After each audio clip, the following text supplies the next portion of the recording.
What if Captain America's most heroic act was also his greatest mistake? We all remember it, right? The storybook ending he deserved more than anyone. Steve Rogers finally getting that dance with Peggy Carter, living out a full, quiet life in the past. It was the perfect poetic end to a soldier's long war. But what if that one choice, a choice made out of love and sheer exhaustion, didn't just create a peaceful timeline? What if it created a monster?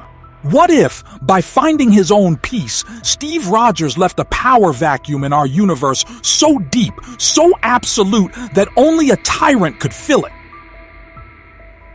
Today, we're exploring a chilling possibility. A reality where the world didn't fall to aliens or a mad titan, but to the cold, calculated ambition of one man. A world where the Avengers are broken, where hope is a forgotten language, and where an older, weaker Steve Rogers has to pick up the shield one last time.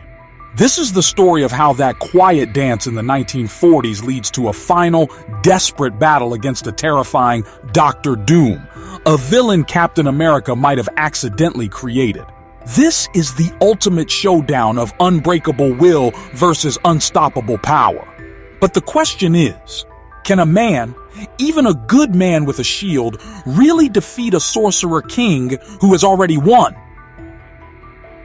To really get the desperation that would pull a retired hero back to war, you first have to understand the world he'd be coming back to. This isn't the Earth we know. It hasn't been for years. Dr. Doom's conquest wasn't a quick blitz of fire and death. It was something way sneakier and way more permanent. It was the slow creeping dawn of a new age, an age of order forged in fear. After the blip, after that final reality-bending battle with Thanos, the world was a mess. Nations were unstable, economies were wrecked, and the fabric of society was torn. The Avengers, even though they won, were fractured. Tony Stark was gone. Natasha Romanoff was gone. Thor was off-world, and the rest of the heroes were left trying to glue a broken planet back together. This was the vacuum. This was the opening Victor Von Doom had been waiting for his entire life. He emerged from the shadows of Latveria not as a conqueror, but as a savior. He didn't offer chains, he offered solutions. While the world's governments were busy debating, Doom acted. Using his genius-level intellect, an intellect that rivals Reed Richards, he rolled out tech that seemed to solve the world's biggest problems overnight. He unveiled fusion generators that ended the energy crisis. His atmospheric purifiers reversed climate change in months. He sent out legions of his Doombots, not as an army, but as a global police force that stomped out crime with terrifying efficiency. To a world desperate for stability, Doom's rise felt like a miracle. He promised peace, and he delivered. He promised prosperity, and he delivered. The only price was freedom. Every city became a protectorate of Latveria. Every citizen was monitored, their lives managed by Doom's ever-present tech. There was no poverty, no hunger, no war. But there was also no choice. No art that wasn't state-approved. No thought that wasn't scanned for rebellion. So what about the heroes? Earth's mightiest defenders? Of course they fought. They rallied. Sam Wilson, the new Captain America, led the charge. But they were fighting a ghost. How do you punch an idea? How do you fight an enemy who has already won over a population that's just tired of all the conflict? Doom didn't meet them on the battlefield with his fists. He met them with logic and overwhelming force. He's a master strategist, always 10 moves ahead. He used that brilliance to turn the world against its own protectors. He painted the Avengers' attempts to stop him as acts of terror, the desperate lashing out of has-beens trying to drag the world back into chaos. His Doombot armies weren't just soldiers. They were tactical units that could adapt to any hero's powers. His personal armor made him a one-man army, powered by a miniature nuclear reactor and shielded by force fields that could take a hit from Mjolnir. But tech was only half of it. What the Avengers were totally unprepared for was Doom's mastery of magic. While Doctor Strange was busy with multiversal threats, Doom had been diving deep into sorcery, becoming a wizard of terrifying power. He could cast complex spells, summon demons from other dimensions, and weave illusions so real they could shatter the minds of the strongest heroes. He wasn't just fighting the Avengers physically, he was attacking them spiritually and psychologically. The resistance crumbled. Some heroes were captured and had their powers neutralized in high-tech prisons. Others were broken and forced into hiding. Legends like the Hulk and Captain Marvel were lured into traps they couldn't comprehend, taken down by a mix of advanced science and dark magic. The world didn't fall with a bang. It was a quiet, steady surrender. The era of heroes was over. The Age of Doom had begun. And on every screen, in every city, the face of Victor Von Doom looked down, a benevolent, iron-masked god, the architect of a perfect, peaceful, and utterly empty world. The silence that followed was the silence of a cage. And into that silence, the faintest echo of a forgotten promise was about to be heard. In a quiet corner of a world he didn't recognize, an old man was tending his garden. His hands, spotted with age and stiff with arthritis, moved with a gentle, practiced rhythm. This was Steve Rogers, not Captain America, just Steve. A man who had traded his shield for a quiet life, who had watched the seasons turn for decades next to the love of his life, Peggy Carter. He had earned this peace. He'd fought for it, bled for it, and sacrificed everything for it. But peace is a fragile thing. He was living in a branched timeline, a pocket reality he'd made with that final trip through time. It was a choice he never regretted. But in the back of his mind, a question always lingered. A whisper he could never shut up. What did his happiness cost? What happened to the world he left behind? He was about to find out on a cool autumn evening. They found him. They had to. A small, desperate cell of survivors, the last of the resistance. They were led by a tired but determined Sam Wilson and a grim, haunted Bucky Barnes. They didn't show up with a big speech or a call to arms. They came to his remote farmhouse like pilgrims to a forgotten shrine, their faces showing years of fighting a losing war. The meeting was tense, thick with everything left unsaid. Sam, holding the shield, his shield, felt the incredible weight of a legacy he felt he was failing. He explained the world as it was now. He talked about Doom's iron grip, about the suffocating peace that had snuffed out liberty. He talked about fallen friends and a world that forgot what it felt like to be free. He didn't ask Steve to fight. He didn't ask him to be Captain America again.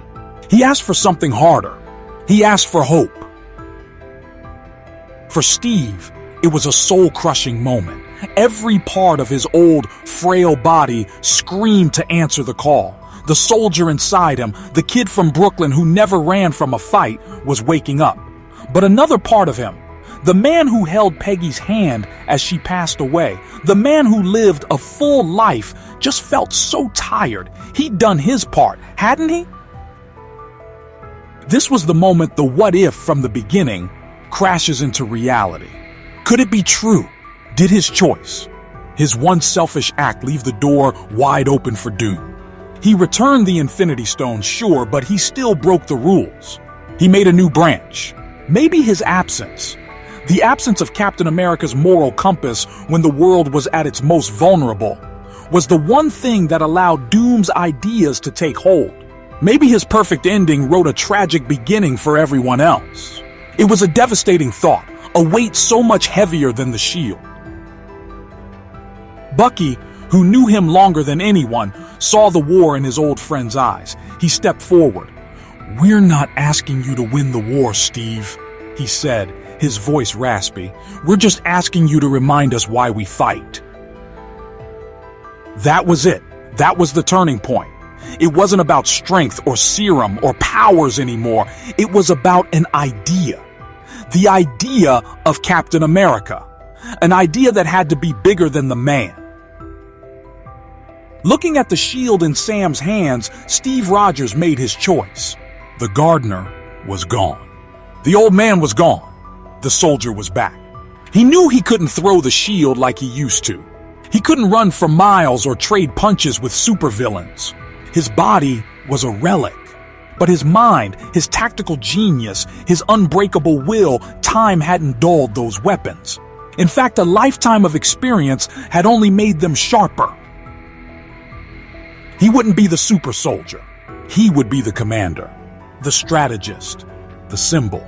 He would lead them one last time, not from the front lines with his fists, but from the command center with his mind. He agreed to come back, to step into a world that had moved on, to face a monster he might have accidentally helped create. The last dance was over. A final battle was about to begin. The war against Doom couldn't be won in a single fight. A direct attack on Castle Doomsday, the new capital of the world, was suicide. Steve Rogers knew it. He wasn't planning a battle, he was planning a revolution. From a hidden bunker surrounded by the tired faces of the last free heroes, an old man laid out a strategy that was pure Captain America, bold, brilliant, and impossibly brave. Steve's mind was his main weapon. While the younger, stronger heroes were focused on hitting targets, Steve focused on the system holding Doom's empire together. His plan wasn't to knock down the king, it was to pull the legs out from under his throne. Doom's strength is his control, Steve explained, his voice quiet but firm, pointing to a holographic map. He controls the power grid, the communications, the information. So we don't attack his armies, we attack his infrastructure. The first strike was a coordinated global sabotage. Small teams led by heroes like Sam Wilson and Bucky hit key relays and power conduits. They didn't cause blackouts that would hurt civilians. Instead, using tech reverse-engineered by a hidden Shuri and the last of Wakanda's scientists, they inserted a virus. A virus that didn't destroy, but liberated. It restored free access to information, breaking Doom's propaganda machine. Suddenly, people saw newsreels of Doom's oppression, not his charity. Whispers of resistance started growing into actual conversations. The second strike targeted the Doombot network. Steve, using his decades of tactical knowledge, found a central command signal. A stealth team, maybe with Ghost and Yelena Belova, snuck into the main broadcast center.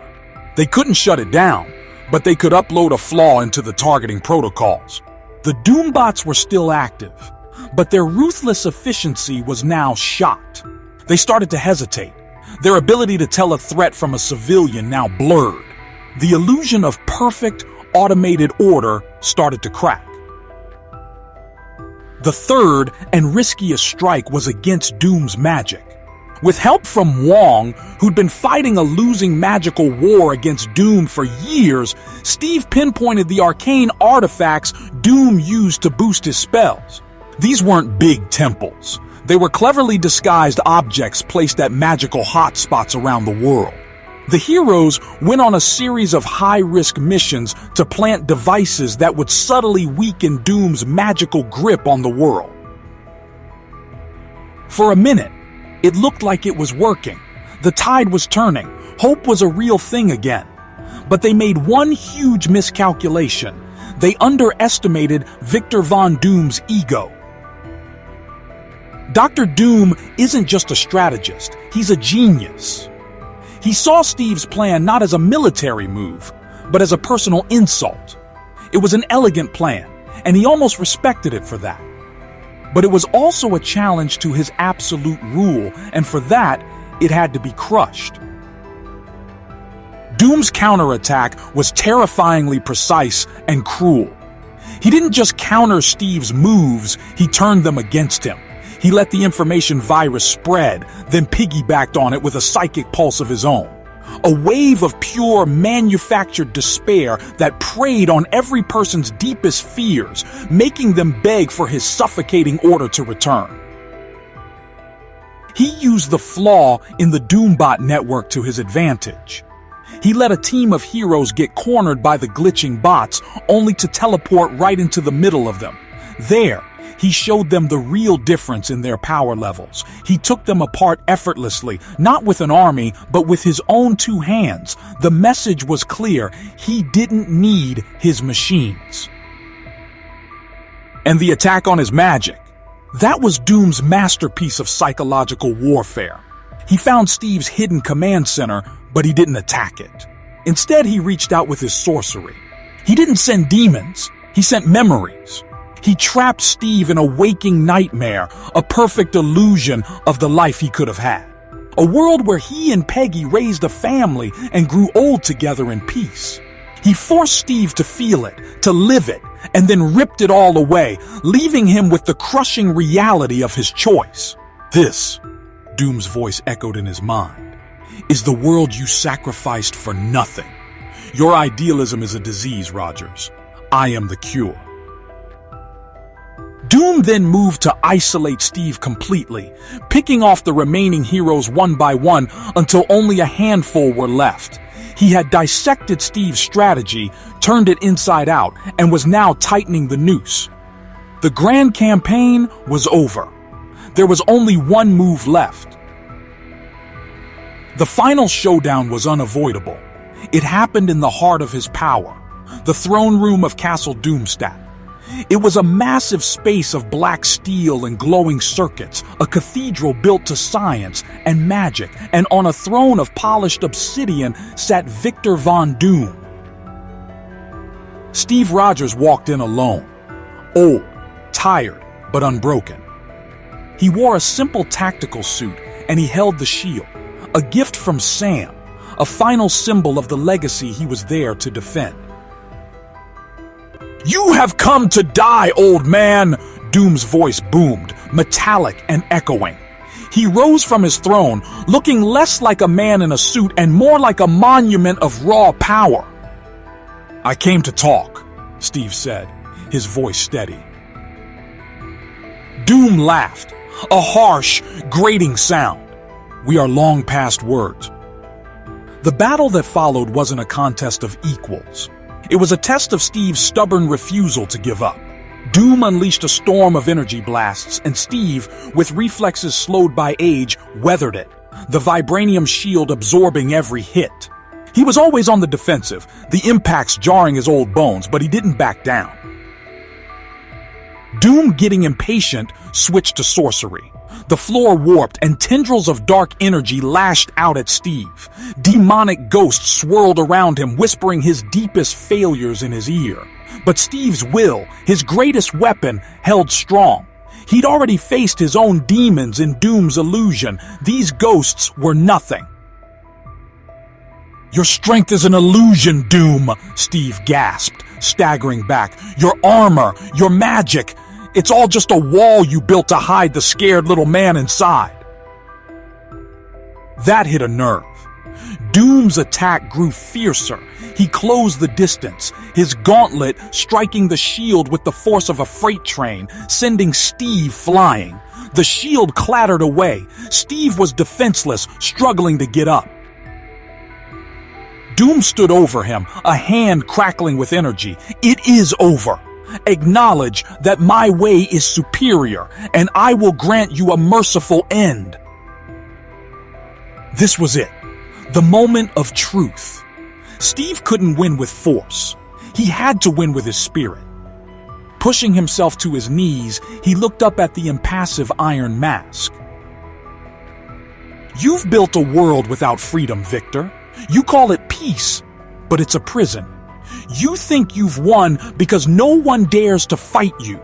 But you haven't won anything because you're still afraid. You're terrified that without all this," Steve gestured to the throne, the armor, "you're nothing. And you know what? You're right."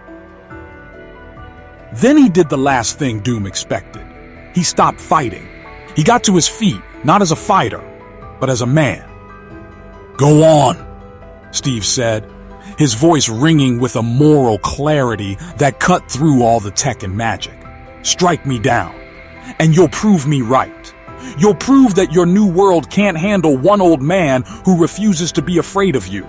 But you will never, ever make me yield. He just stood there, unarmed, defiant, an unbreakable will against an unstoppable force. For one silent moment, the God King of Earth hesitated. In that moment, Steve Rogers had won. He had exposed the one flaw in Doom's perfect system, his massive, fragile ego. He had proven that a man's spirit could be a weapon that even Dr. Doom couldn't beat. And that one moment of hesitation was all the opening the other heroes needed. That single pause was the crack in the dam. While Doom was locked in a battle of wills with Steve, he had shifted a tiny fraction of his focus. It was an impossibly small lapse, but it was enough. Across the world, the prisons holding the other heroes flickered. A final, coordinated push, planned by Steve before he ever set foot in the throne room, was unleashed. The Avengers, reunited and inspired by their leader's sacrifice, struck the heart of Doom's power source deep beneath the castle. The result wasn't a huge explosion, but a shutdown. The lights in the throne room died. The hum of power faded. Doom's armor, its energy cut off, went dark and lifeless, becoming a heavy metal coffin. Victor Von Doom, the man, was trapped inside, powerless. Steve collapsed, the immense strain finally overwhelming his aged body. The fight had physically shattered him. He hadn't thrown a single winning punch, but he had won the war. He had done what no army could. He forced Doom to face his own insecurity, and in doing so, made him falter. The aftermath wasn't a party. The world was free, but it was also a wreck. Doom's oppressive systems were gone, but so were the twisted solutions he provided. The world now had to rebuild itself and learn how to be free again, with all the chaos that comes with it. Steve Rogers survived, but his fighting days were over. The final battle had taken the last of his strength. He went back to his quiet life, not as a soldier in hiding, but as a revered elder statesman. He became a living symbol, not of power, but of the cost of freedom and the strength of the human spirit. His victory wasn't about beating a villain. It was about reminding a world that had forgotten how to stand up for itself. He proved that the idea of Captain America, the belief in doing the right thing no matter what, could never be conquered. The shield was passed once and for all to a new generation that he had inspired, a generation that now understood its true weight. So, what happens when an old soldier faces a technological god? The soldier falls, but his spirit wins. The story of Steve Rogers versus Dr. Doom isn't just good versus evil. It's a story about ideas. It shows us that real tyranny isn't always forced on people. Sometimes it's accepted in exchange for comfort and safety. And real heroism isn't always about winning the fight, but about being willing to stand up when everyone else has taken a knee. Steve's final act wasn't a show of power, but a show of will. He couldn't outfight Doom, so he outlasted him morally. He sacrificed his body to save the world's soul, proving that one man's courage can stare down a king and make him blink. He didn't just save the world, he gave it a reason to save itself. But what do you think? Was this sacrifice the only way? Could Steve have found another path, or was this clash always going to end this way? And maybe the biggest question of all, with Doom defeated but the world in chaos, what new threats will rise from the ashes? What if Dr. Doom isn't trying to destroy the Avengers, but trying to save the universe from us? When I started digging into the idea of Avengers Doomsday, something felt different. This doesn't feel like another villain versus heroes showdown. It feels philosophical. It feels unsettling. Because if you really listen to Doom's ideology, he isn't screaming about power or revenge. He's talking about order, about control, about eliminating chaos. And the more I started connecting the dots, the more terrifying his real plan became. Doom doesn't want to kill the Avengers. He wants to erase the very concept of choice. Think about it. In every timeline we've seen, chaos leads to catastrophe. Ultron, Thanos, the multiversal incursions. Even the Avengers themselves have fractured reality trying to fix mistakes. Free will in the Marvel Universe constantly leads to disaster. Doom sees that pattern. And unlike other villains, he doesn't blame individuals. He blames the system. He believes suffering exists because people are allowed to choose, to act emotionally, to make flawed decisions. In his mind, heroes aren't saviors. They're symptoms of a broken design. So what if Doomsday isn't about destruction, but about correction? I started noticing something else. Doom has always been portrayed as a man who thinks he would rule better than anyone else. In the comics, there are countless moments where alternate futures show that when Doom is in control, the world actually functions. Crime drops, wars end, hunger disappears. But the cost is freedom. The cost is autonomy. Doom doesn't see that as tyranny. He sees it as necessary surgery.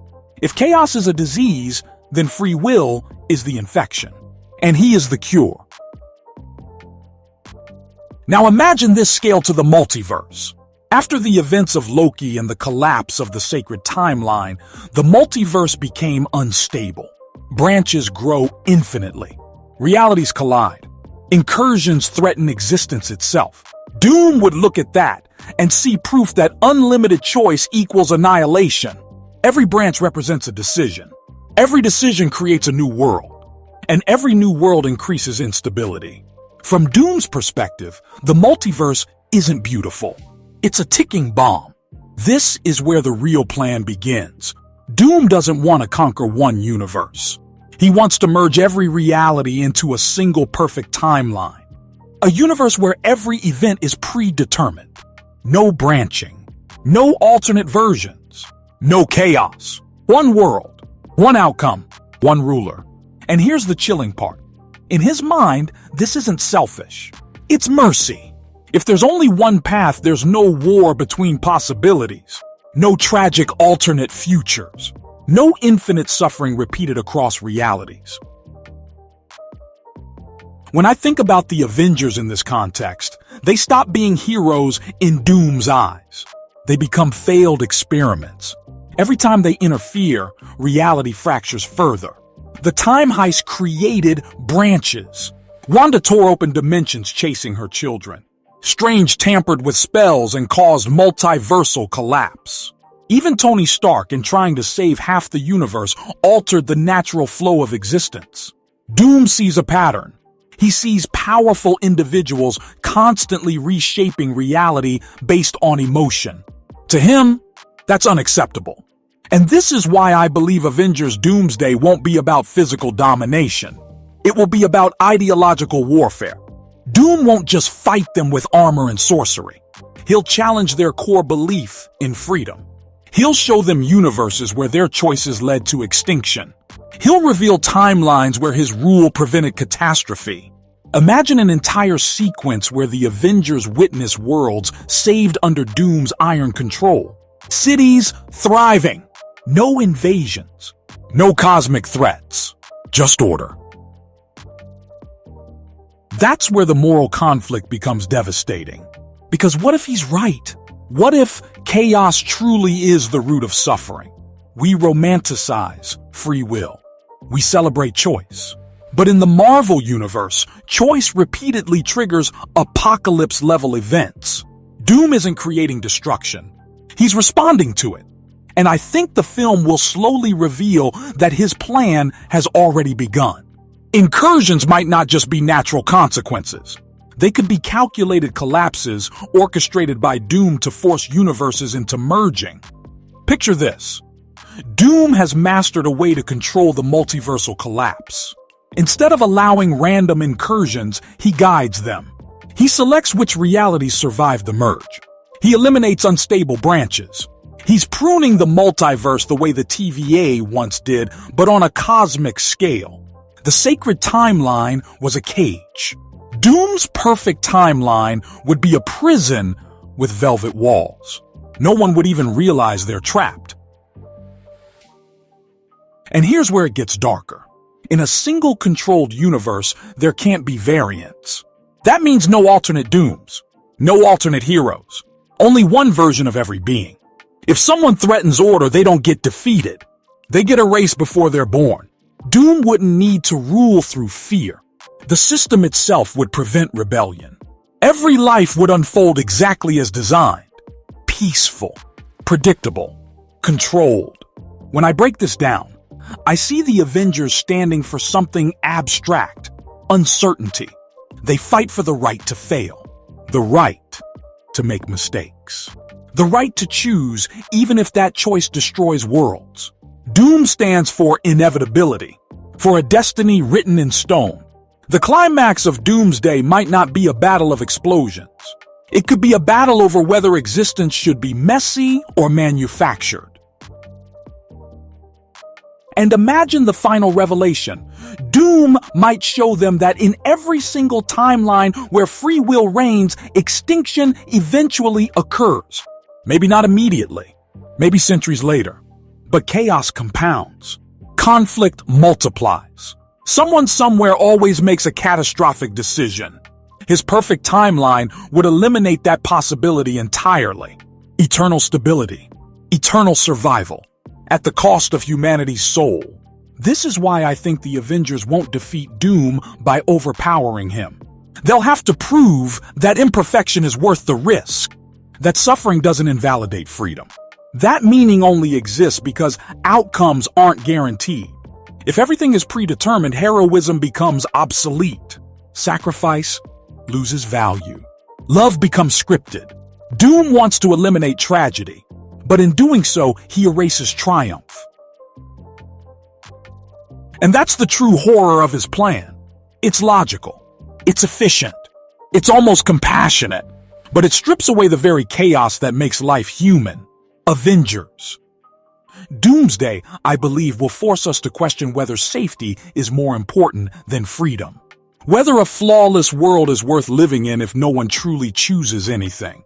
In the end, Doom may stand alone, convinced he's the only one strong enough to bear the burden of control. The Avengers will stand together, defending something invisible and fragile, the right to choose wrongly. And when all the timelines converge, the real battle won't just decide the fate of the multiverse. It will decide what kind of existence deserves to survive. What if Avengers Doomsday isn't really an Avengers story at all, but the rise of God Emperor Doom? When I started digging into the possible comic inspirations behind Avengers Doomsday, I kept circling back to one storyline that feels almost too perfect to ignore. Secret Wars from 2015, not the older 80s version. I'm talking about the modern, universe-shattering, multiverse-ending event where Dr. Doom doesn't just win, he rewrites existence itself. And the more I connect the dots, the more it feels like the movie is quietly setting up a cinematic version of that exact nightmare. In the 2015 Secret Wars comics, the multiverse doesn't slowly collapse. It dies violently. Entire universes collide in events called incursions. Earth crashes into Earth. Heroes fight heroes. And eventually there's nothing left. What fascinated me when I first read it was how final it felt. Marvel didn't tease destruction. They committed to it. The multiverse collapsed completely. Everything, every timeline, every variant, every possibility was erased. Except for one thing. Doom survived. And not just survived. He took control. Now here's where it gets insane. Doom doesn't simply rebuild the world. He steals the power of the Beyonders' cosmic beings so powerful they exist beyond the multiverse itself. In the comics, he manipulates Molecule Man, uses him as a living bomb, and absorbs the Beyonders' godlike energy. And once he has that power, he does something terrifyingly brilliant. He creates Battle World, a patchwork planet stitched together from the fragments of dead universes. Different realities fused into one artificial world ruled by one god, Victor Von Doom. And this is where I started thinking about Avengers Doomsday. Because if Marvel Studios is building towards Secret Wars, it makes sense that Doomsday becomes the setup, the incursion-level event, the fall before the rebirth. But I don't think the movie will copy the comics directly. I think they'll modernize it. Instead of Doom stealing power from Beyonders exactly the same way, I believe the MCU version could show Doom harnessing multiversal chaos using incursions, Kang's tech, or remnants of collapsed timelines to construct his own version of Battleworld. Imagine this. The multiverse fractures after multiple Kang variants destabilize reality. Universes collide. Heroes fail to stop it. And in the chaos, Doom does what Doom always does best. He prepares. He calculates. He waits. Then when everything collapses, he doesn't panic. He takes control. He uses the fragments of destroyed realities and fuses them into a single artificial existence. Not out of mercy, not to save anyone, but to prove one thing, that only Doom can fix what the so-called heroes broke. In Secret Wars, Battleworld isn't just a random planet. It's structured like a kingdom, regions ruled by barons, domains based on alternate universes. Some areas are zombie-infested wastelands. Others are futuristic cities. Some are medieval kingdoms. Doom positions himself at the center, literally and symbolically. He lives in a castle.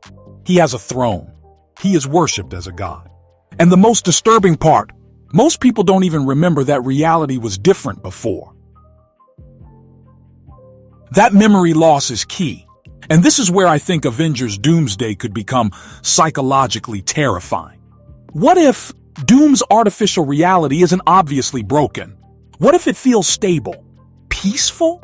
What if people are alive who shouldn't be alive? What if lost heroes are restored? Loved ones resurrected? What if the Avengers themselves are split, some believing Doom saved everything, others sensing something is wrong? That tension would be far more powerful than just another giant CGI battle. In the comics, Reed Richards eventually discovers the truth. He realizes Doom didn't just save scraps of reality. He stole power he could barely control. And deep down, Doom knows it. That insecurity defines him. He plays God, but he's terrified of being exposed as a fraud. I think the movie could lean heavily into that emotional weakness. A Doom who truly believes he deserves to rule. A Doom who thinks he did what the Avengers never could. A Doom who says, "You call me villain, but I saved existence." Now picture the Avengers in this scenario. They wouldn't start as united heroes. They would be outsiders in a world that isn't supposed to exist. Variants from destroyed timelines. Survivors who remember what reality used to be. Maybe Spider-Man senses inconsistencies. Maybe Doctor Strange feels magical fractures in the fabric of existence. Maybe someone like Loki recognizes the artificiality because he's already seen timeline manipulation. Slowly, they start connecting the dots. Just like I did reading the comics. And then there's the emotional twist that made Secret Wars unforgettable. Doom doesn't rule alone. In the comics, he reshapes certain people into new roles. Sue Storm becomes his partner. Doctor Strange becomes his sheriff. Familiar faces are rewritten to serve his narrative. And if the MCU adapts even part of that, it opens terrifying possibilities. Imagine heroes forced into roles under Doom's regime. Imagine someone like Scarlet Witch, positioned as his enforcer. Imagine alliances twisted beyond recognition. The genius of this storyline is that it doesn't feel like a standard invasion movie. It feels like a philosophical battle. Who deserves to shape reality? The Avengers believe in choice, chaos, free will. Doom believes in order through absolute control. And when I break it down, that clash feels like the ultimate culmination of the multiverse saga. After timelines splinter and variants run wild, the natural counterforce would be someone who says, "Enough, I will impose structure."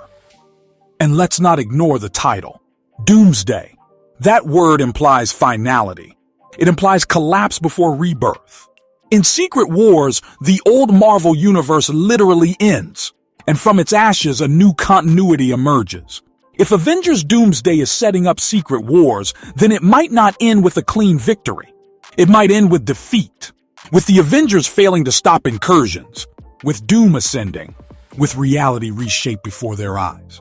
A cliffhanger where God Emperor Doom sits on a throne overlooking a stitched-together world. I also think the Beyonders concept could be adapted in a more grounded, cinematic way. Instead of abstract cosmic beings, the MCU might portray their power as an energy source tied to the multiverse's core. Something Kang tried to harness. Something Doom perfects. That would tie the previous saga directly into Doom's rise. Kang destabilizes. Doom capitalizes. It becomes less about random escalation and more about evolution of threat. When I replay this theory in my head, the structure makes sense. Avengers Doomsday shows the multiverse collapse and Doom taking control. Secret Wars then becomes the rebellion story. The Outsiders versus God Emperor Doom. The restoration of true reality. And the final confrontation between Reed Richards and Victor Von Doom, two geniuses who represent opposite philosophies. One believes power must be shared. The other believes power must be centralized in the most capable hands. And here's the most chilling part. In the comics, when Doom finally loses, it's not because he's weak. It's because he admits something. He admits Reed might have done a better job. That single crack shatters his godhood. His ego is both his strength and his undoing. If the MCU captures that emotional core, this could be more than just another crossover event. It could be the most character-driven apocalypse story Marvel has ever told. So when I look at Avengers Doomsday through the lens of Secret Wars 2015, I don't just see destruction. I see reconstruction. I see Doom stepping into a vacuum of leadership. I see a false paradise built from broken universes. And I see the Avengers waking up inside it, realizing they are no longer the center of the story. Because this time, the world doesn't need saving from Doom. It was created by him. And if that theory excites you as much as it does me, make sure you like, share, and subscribe. Because this is only the beginning of what could be Marvel's most insane saga yet.